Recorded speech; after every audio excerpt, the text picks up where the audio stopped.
Hey there, Yugioh. This is Cody, and this is Dustin from Team Metamorphosis, and we're here today to talk to you about playing Yu-Gi-Oh! And not your deck. This means a lot of new players like to get their deck, get all the combos figured out, but they don't really pay attention to what everybody else is doing. So, to cover more in depth, what we're going to talk to you about is first, don't just focus on your own plays.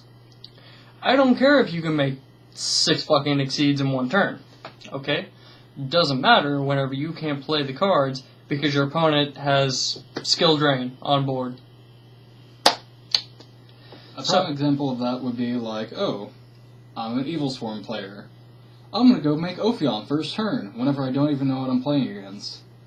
Exactly. I've seen a lot of players do this, and it's really bad when you see players do it with decks that clearly everybody should know what they do, aka Infernities. Now, this is a deck that I love to play, but I'll see players turn 1 try and go 8 crap, not make it, and then sputter out. Why? Because they think they know the combos. They don't really plan for what the opponent has, the opponent's answers, anything. They don't hold anything back. Which we all know whenever you play against anyone in Yu-Gi-Oh! A skilled player is waiting for you to screw up like that and overextend, and then they're just going to punish you for it by either dark holing or heavy storming the shit out of you. And odds are you probably don't have that Starlight Road or that, and there it is. A huge revolution is over. That is the common jank I was trying to remember, and that's my own personal tech. That is. Now, to get over this hump, you really need to do a lot of playtesting, but you also need friends or people who are going to tell you, hey, this is what you did wrong, and you need to listen, take that into consideration, be humble about it, and learn from what you do. I've seen too many players get frustrated because, I got this deck, I spent like crap ton of money on it, I'm playing Mermails are beating everything, why am I losing to freaking Endymion?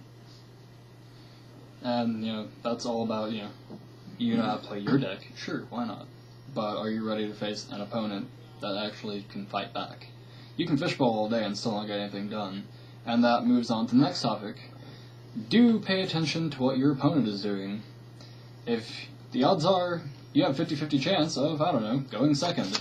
So if you're there watching what your opponent's doing first turn instead of focusing on your hand, sure, it's cool to check your hand in the opening turn, but once you've seen what you've got and know what your options are, make sure to pay attention to what your opponent's doing. Now, that is to say that you should also check what you're doing.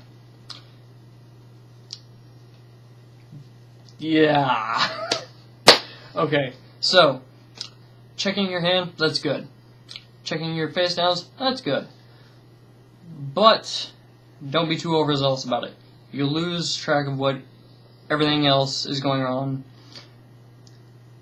I have this card, it's face down, it's a Mirror Force. I know it's a Mirror Force, but to get you to start thinking about this, I'm going to keep checking it, keep checking it, keep checking it. Now, I've seen bad players, they think they know something because they're doing this, they're checking that, but they don't take into account my opponent knows what I'm doing. I'm telegraphing my play, and it's coming out across loud and clear. That. Okay, next point. Remember what your opponent's deck is, how it plays, and how to disrupt it. And that kind of goes hand in hand with, what we said about 2 points ago. So, say my opponent is, playing Evil Swarm, because for some reason everyone's hot on that deck's dick. Yeah. Oh my god, Ophion. Yeah, Ophion's real cool and all, but if I'm playing, say, Fire Fist, man, I have all these ways around this because I don't special summon anything over level 5. I play plenty of monster destruction. Mm-hmm. And a lot of that's not a spell or trap. Yeah. Monster effects, they're a real thing. That bear does do that, doesn't he? Mm-hmm. So, that also goes into, if you're going to do this playtesting like I mentioned earlier, you need to find out what your bad matchups are. And a lot of people get hung up on their deck's the best, their deck's the best. No, it's not. No, it's not. There is no one standalone deck that can survive on its own without a sideboard. So always keep in mind what you're bad against. If you're just really slow getting out of the gate and you can't keep up, make sure you have something that can side in that slows down the game to a grind game level that you are used to and can play with. Now, as that stands, you don't always know what your opponent is playing. I mean, you may have seen a few cards that they're playing. Like, I'll play the decks that I saw nothing but bears and gorillas and stuff in for like the first few turns. I'm like, oh, they're playing Fire Fist. That's cool. I know how to deal with this. And then they drop a Gurnix in my face. So, adapt to change or expect to lose. Definitely. Also, whenever we said watch your opponent, we weren't just talking about, what they're playing per se. It's also the little things like, are they checking their graveyard? Are they checking your graveyard? Are they doing this with their hand a whole bunch? If they're doing this, they're probably trying to distract the shit out of you. Oh yeah, because I don't want you to know I ain't got crap. But I'm gonna make you think I got something. I probably have a Gorzum here, or a Karibo, or 3 of them. Hell. Seriously, I got like 3 Karibos in here. There you go. Also, if they keep fiddling with their back row, new players like to do this a lot if they think they have an answer. And not new player, but like more experienced players, they'll do just screw with you too. So, keep track of that.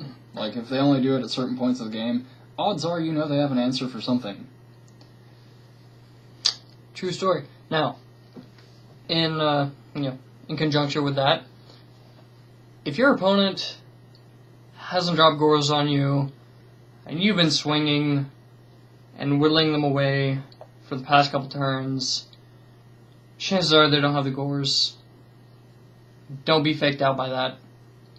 And if it takes them that long to drop a Gores, they're really bad players, and you shouldn't lose anyways. Or they're just in a really bad position anyway, and they're going to need to drop that Gores. So even if they do, have a backup plan. Don't put all your eggs in one basket.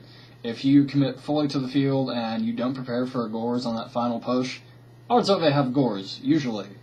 Or Trag, or Battle Fader even. I mean, that thing's annoying. That thing's real. Yeah, it's a real card. Swift Scarecrow, that's a real card too. Yeah, and that's even more fun because you can't warn him that. Yeah.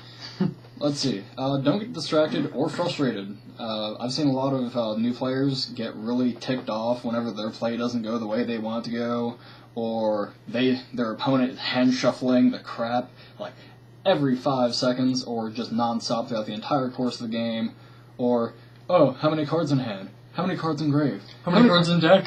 How many cards in deck should I run out loud? Public knowledge and all, but yeah, if they're asking, they're probably just trying to distract you from what you're doing. Mm-hmm. Keep your level head and make your plays. Also, I've been to tournaments and I went with a certain person and he got frustrated throughout the tournament and then quit. I'd like to tell everybody it's not over until the last card is drawn. It sounds really sappy, but one card can make a difference. You top deck that Dark Hole, Monster Reborn, whatever. Definitely the Reborn. Definitely the Reborn. If you're holding Reborn and Dark Hole, chances are you're probably still in the game. That. Like a bandit. Like a bandit. Okay, and for the last point, keep track of what limited cards are played. Oh, Bottomless is at 2? You've seen one already? Oh, in a deck of 40 cards, what is the likelihood of running into another one? What is the likelihood? I don't remember. See, that's why you should be good at math. Maybe. Also, keep track of Reborns, Heavy Storms, those sort of things. One-ofs in deck for a reason, and if you can remember what's been used, and keep track of the fact that my opponent may have that Reborn and may just be holding on to it like a good player till late game, where it counts, then you will probably be better prepared than the new player that's all like, oh, I got Reborn! I have Reborn. I don't care if my opponent does. I got Reborn! So I guess that's where we're going to end it today, and remember, like, comment, subscribe, all that other stuff that you ever hear anybody say on YouTube, yeah, do it for us too, because we love you. He might love you. I'm not sure. I'm indecisive.